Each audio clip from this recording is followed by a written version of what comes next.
inkixfet mill-Prim Ministru Lawrence Gonzi, mill-Ministru Ostingat u s-Sindku Nazzjonalista tal-Belt Alex Headingley. Iżda laqqas għaddew 24 siegħa illi l-lapida bl-isem il-Pjazza Jean de Vallet sparixxiet. Sorsi li tkellmu ma' One News qalu li l-lapida kellha titneħħa minħabba li tpoġġiet hemm bil-għaġla sabiex Lawrence Gonzi u Ostingat ikunu jistgħu jinawguraw il-pjazza, tant illi ma kienx imwaħħla kif suppost. L-istess sorsi qalu li kien evidenti x-xogħol tal-għaġla kif sa filgħodu stess ftit sigħat biss qabel ġiet inawgurata l-pjazza kien hemm għexieren ta' ħaddiema jaħdmu fuq is-sit jippruvaw ilestu kollox għal filgħaxija.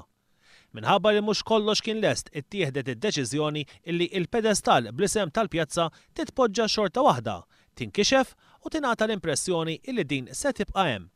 Iżda malli l-pjazza żvojtat mill-mistednin, il-pedestal bl-isem tal-pjazza tneħħiet u tpoġġiet x'imkien sakemm terġa' tispiċċa fil-post fejn suppost poġġiet 4 ijiem ilu. Bit-tama li din issa tibqa' hemm mod permanenti.